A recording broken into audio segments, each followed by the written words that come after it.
And now, it's time for another Dice Tower review with Tom Vasel. Hey folks, today we're taking a look at Millions of Dollars. That's a provocative title, although I have to say that the cover of this game, really, I was like, what is this game? It doesn't, what's it about? Well, it's another one of those hidden roll deduction games, and there's certainly a lot of them, but this one is from Matagot, and Matagot is a company that I tend to really like their games. This game has a lot of original art in it. There's a lot of things going on. You are robbing a bank together, but we don't need two getaway drivers. We need one. How does that work? Let's find out.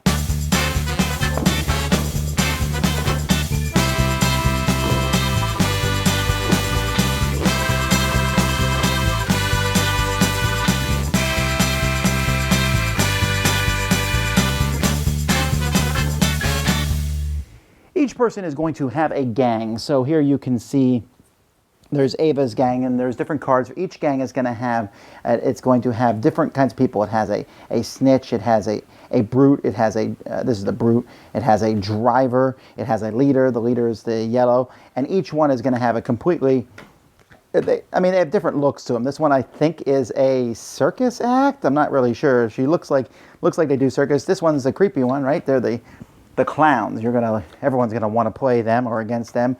Then we got your trailer park people, although I really wonder if this is a Scooby-Doo reference. It feels like it is. And so this is, I guess, the CW channel one. So there's all kinds of, this guy's a bazooka. So anyway, it doesn't really matter which ones you get because they're all the same. And when you take them, you're also going to take a matching set of cards to match each of the 5 different positions. So again, we have the mastermind, that's the leader, the yellow. We have the crook, that's the blue guy. The red one is the brute, the green one is the driver, and the brown one is the snitch. So everyone's going to take these cards and put them in front of them. And you're going to have 8 loot cards. The game will last 8 rounds or until someone gets $20 million. You'll flip over a card. Now you'll notice here this card is going to be worth $10 million to everybody, possibly more if you're brutes.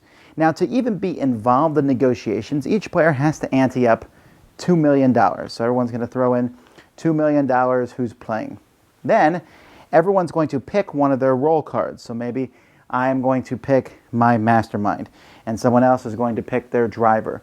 So everyone's going to put the card down in front of them, and then they're also going to take the matching card and throw it in the middle of the table. These cards are going to be mixed up. So these cards are going to actually show everybody what roles are in the game. So once everyone's done that, we're going to be shuffling up all these roll cards. One of them is going to be set aside, and then the other 4 are going to be face up. So here I can see that there's 4 different rolls in a table, but it's possibly that after shuffling, these are the 4 cards that are showing. So now I know that there's 2 brutes and there is 2 crooks in this round, and we don't know what the taken away card is. So once it happens, then everyone can start negotiating. Because here's the deal. You're going to be splitting this loot here. All right, this $10 million. But to split the loot, you have to be the only person who played a card. If you play the same character card that someone else plays, you're basically going to cancel each other out. And you definitely don't want to do that. You want to be the only person. So you can try to talk other people into leaving. You can lie. No one knows who played what roll card. You can offer other people money.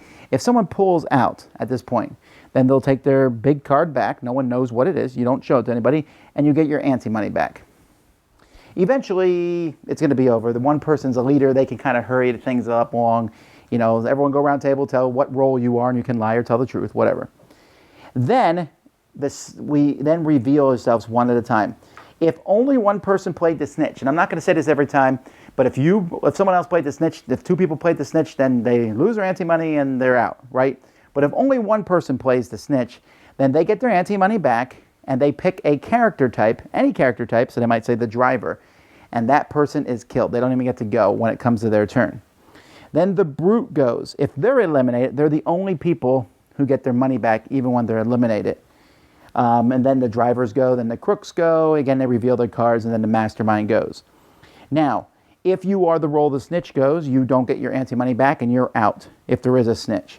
Otherwise, you're then going to split the money. Now, the money here is $10 million, but we will add 2 million to it if there's a mastermind involved. So if one person plays the mastermind, we throw that in. And this money is going to be split evenly as much as possible between all the players. Everyone who takes the loot, if there is a driver involved, everyone has to pay the driver $1 million. If there is a crook involved, that person will steal $2 million from the brute, if there is a brute. And then anybody whose roll matches the card itself will get an extra $1 million. Then everyone takes their card back and goes again. The brute, by the way, if they go through, they get an intimidation card. There are several intimidation cards. If you get an intimidation card, you can use it in the future to sneak a look at someone else's roll card to see what their position is. So anyway, the game will continue until one person gets 20 million or until we're done with all the cards in the loot pile. So you can see there's 10, 9, 8, 9, 9, 8. So they're all pretty close to the same. When all those cards are out, whoever has the most money is the winner. So in this game here, we have a lot of different things going on, and there's some similarities to other games. For example, the snitch. The snitch, when he successfully plays, you can pick one other character, and that character doesn't do anything. That's very similar to Citadels with the assassin. And by similar, I mean it's pretty much the exact same thing. There are other games, too, where two people play the same card. They're both canceled. The same thing happens here. Now, I guess we'll talk about the theme. I'm okay with the theme. I mean, the whole robbing a bank thing is interesting, but the artwork in this is very, I don't know, it's hip, I guess. I'm just not real keen on it. I think I would have preferred caricature or something. I mean, you got the clowns, and that's weird, right? There's clowns. And then everyone else, there's people that look like they just stepped out of a magazine. I don't know how to explain it. It's a lot of original art, a lot of it. It doesn't, even though there's a lot of different pictures, it doesn't really do a lot. The characters don't really seem to have a lot of backstory to them. I don't look at a character and go, I wonder what that person's like. Now, whatever, who cares? What color is the card? That's really how that plays. So, and then it comes with paper money. Come on, guys. Come on. Stop putting paper money in games. Okay, now, gameplay itself. It's an interesting idea, right? Because you put the rolls in, you see most of the rolls except one, so you see kind of what's there, and then you start bluffing and lying with each other and saying this and pulling people out and so on. The biggest problem that this game has is that's an interesting idea and it works well. And I almost approved this game, almost. But I didn't because the negotiation is almost forced. For these games to work well, there needs to be some natural stuff that happens.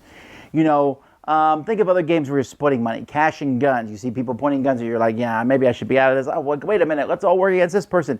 There's some natural stuff that happens there. In Werewolf, you're like, wait a minute, why is Susan dead? You did it, Janine. You know, there's that, it comes naturally. In this one, you look at the cards and you say, oh, okay, and I'm a driver, but there's already two other drivers. So what am I going to say? Okay, I'll say I'm the snitch, or I'm the driver and I'm not leaving. And if you guys don't leave, we're all going to go out together.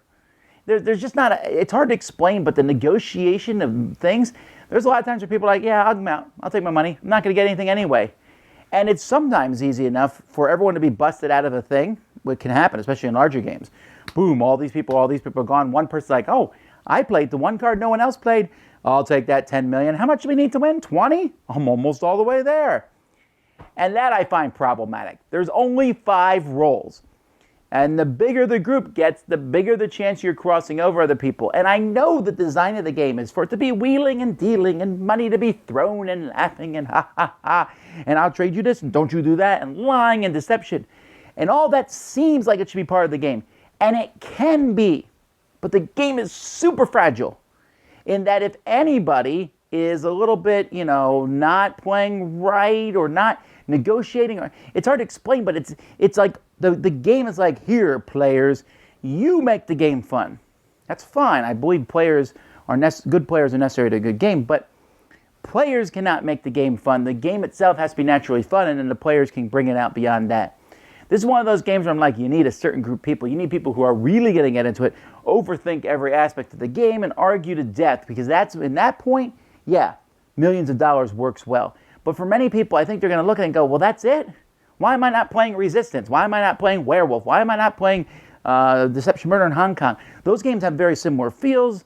or even a game like Citadels where you're picking a role, this has a feel of, there's some sort of progression. In this game, if someone has 18 million and I'm down to 2 million, what's my point? Why do I exist? What am I trying to do? I'm trying to get the most money, but it's not going to happen.